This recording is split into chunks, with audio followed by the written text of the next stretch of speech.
Hi, this is Dr. Sheila Sapp of A Journey Faith Walking, and today is Tuesday, September the 11th, 2025.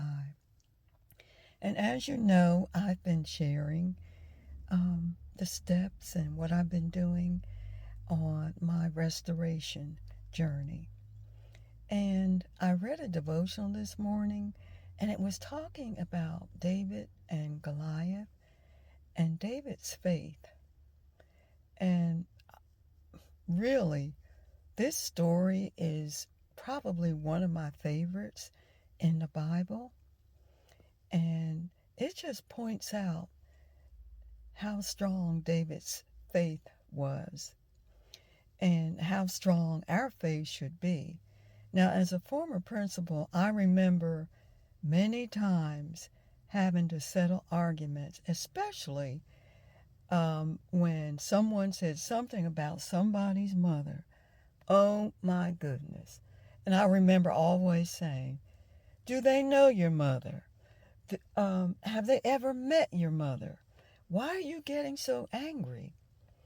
And then I thought about David's and what he said and his experience. And so I went back and I looked at 1 Samuel chapter 17, and I read verses 26 through 27. And I'm using the New King James Version of the Bible. And it reads, Then David spoke to the men who stood by him, saying, What shall be done for the man who kills this Philistine and takes away the reproach from Israel? For who is this uncircumcised Philistine that he should defy the armies of the living God? And as I read that, I could just see David's indignation on his face and almost saying, like, the nerve of this Philistine. Who does he think he is? And I can just imagine his expression. And David let Saul know that he had defeated bears and lions with the Lord's help. And he knew that with the Lord's help, he could defeat Goliath. And that's the faith that we need to have.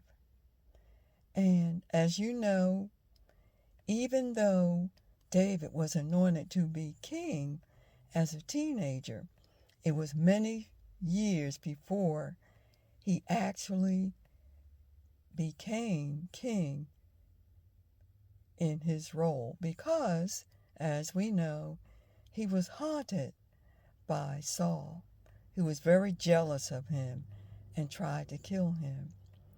But the point I want to make is, based on how the Lord had protected him and gave him strength to watch over the sheep and to protect the sheep, David knew that he, and with that same faith, he would be able to defeat Goliath.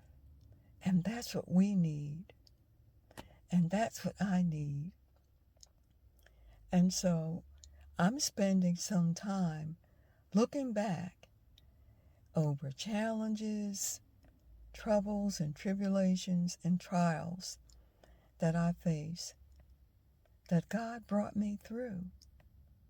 And He's going to bring me through this period, this season. And I need to look at those past successes and how God did not forsake me and how He strengthened me, and know that He's going to not only restore but renew me during this season. So you take care and be blessed. And remember 2 Corinthians chapter 5, verse 7. For we walk by faith, not by sight. God bless you. Bye.